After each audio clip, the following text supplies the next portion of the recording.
Perkenalkan, nama saya Helen Ardalia Gia dari kelas C-Rek 2020 dengan NIM 32033222003 Fakultas Ilmu Sosial Prodi Pendidikan Antropologi. Di sini saya akan kembali membahas mengenai penulisan karya ilmiah. Yang pertama, kita akan membahas mengenai apa itu artikel ilmiah.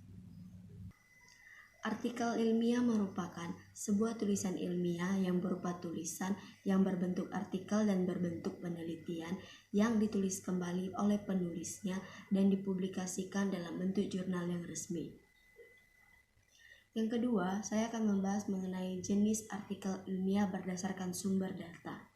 Berdasarkan sumber datanya, artikel ilmiah dibagi menjadi dua, yaitu artikel penelitian dan artikel non-penelitian. Artikel penelitian merupakan artikel yang ditulis berdasarkan penelitian sendiri secara sistematis dengan memperhatikan aturan-aturan penulisan artikel yang telah dipedomani dan disepakati.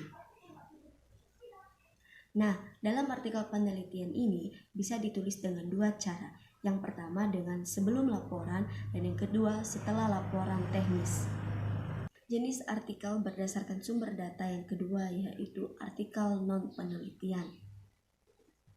Artikel non-penelitian ini merupakan artikel yang dibuat berdasarkan bukan penelitian secara langsung, melainkan berdasarkan atau bersumber dari berbagai macam referensi seperti buku dan jurnal-jurnal penelitian lainnya.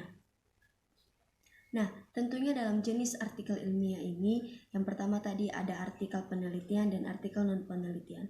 Tentunya kedua jenis artikel ini memiliki perbedaan tersendiri dalam teknik sistematika penulisannya.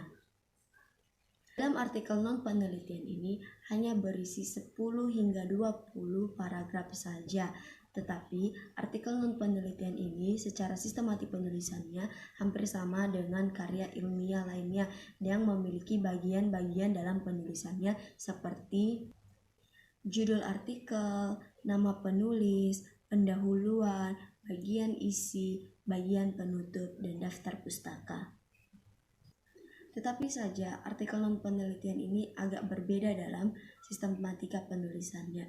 Jikalau dalam penulisan karya ilmiah lainnya seperti yang lainnya, mereka memiliki atau mencantumkan abstrak dan kata kunci. Nah, dalam non-penelitian ini tentunya memiliki perbedaan tetapi hanya saja dalam artikel non-penelitian ini memiliki sedikit perbedaan dengan artikel ilmiah lainnya, di mana pada artikel non-penelitian ini tidak dicantumkan atau tidak dituliskan yaitu abstrak dan kata kunci. Bahasan yang ketiga yaitu mengenai bagaimana langkah-langkah menulis artikel ilmiah. Dalam hal menulis langkah-langkah artikel ilmiah ini ada beberapa poin yang akan saya sebutkan seperti yang pertama yaitu menentukan tema atau topik penelitian. Nah, tema atau topik penelitian ini merupakan bagian terpenting dalam penulisan artikel ilmiah, di mana dalam menentukan tema atau topik ini kita diusahakan untuk mencari tema yang unik karena tema atau topik ini adalah merupakan bagian inti dalam penulisan seluruh isi tulisan yang akan disampaikan kepada para pembaca artikel tersebut. Yang kedua, membuat kerangka penelitian. Dalam membuat kerangka penelitian ini, karya tulis ilmiah ini berperan sebagai pemandu dalam melakukan proses penulisan karya ilmiah, di mana agar tulisan yang sudah ditulis tidak melebar jauh dari topik atau tema yang sudah ditentukan. Yang ketiga yaitu mengumpulkan bahan. Nah, dalam tahap pengumpulan bahan ini, bahan-bahan tersebut tadi dikumpulkan secara relevan dan pasti sesuai dengan topik atau tema yang sudah kita tentukan di atas. Dalam mencari bahan-bahan ini, kita bisa mengambil referensi dari berbagai buku, jurnal lainnya. Yang keempat yaitu survei penelitian atau survei lapangan, di mana dalam hal ini melakukan pengamatan atas objek penelitian akan kita teliti, di mana dalam objek ini kita menetapkan masalah dan tujuan yang akan diteliti dan dijadikan sebuah karya tulis ilmiah. Yang kelima yaitu membangun bibliografi. Dalam membangun bibliografi ini sama halnya dengan daftar pustaka, di mana tujuannya untuk mengetahui bahwa adanya suatu buku atau pustaka yang pernah diterbitkan. Yang keenam yaitu menyusun hipotesis. Dalam hal ini, langkah ini adalah menyusun dugaan-dugaan yang terdapat dalam penelitian atau objek penelitian kita bisa dikatakan sebagai permasalahan yang timbul dalam tulisan yang akan kita membuat menjadi karya tulis ilmiah.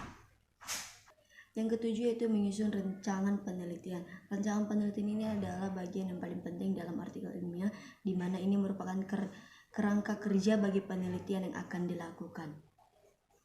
Yang kedelapan adalah melaksanakan percobaan berdasarkan metode yang digunakan, di mana langkah ini merupakan kegiatan nyata dari proses penelitian dalam bentuk percobaan terkait penelitian yang akan kita lakukan.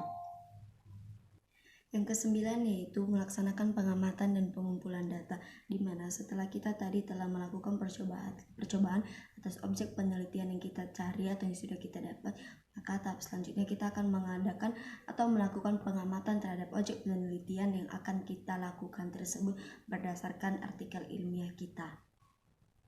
Dan yang ke-10 yaitu menganalisis dan menginterpretasikan data. Dalam langkah hal ini, setelah kita telah melakukan pengamatan, kita menginterpretasikan hasil data yang sudah kita lakukan. Yang ke-11 yaitu merumuskan kesimpulan dan teori. Dalam hal ini, kita merumuskan berbagai kesimpulan dari teori-teori yang sudah kita lakukan, seperti selama percobaan, pengamatan, penginterpretasian data, dan yang lain-lainnya.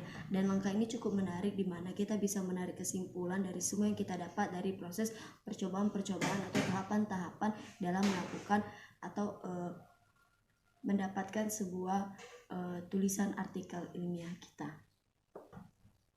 Nah, dari proses merumuskan kesimpulan ini bisa dilihat dari cara kita atau proses kita dalam percobaan, pengamatan, penganalisaan, dan penginterpretasian data selama objek penelitian yang kita teliti. Sekian dari pembahasan penulisan karya ilmiah saya. Jika ada kesalahan kata saya mohon maaf. Terima kasih.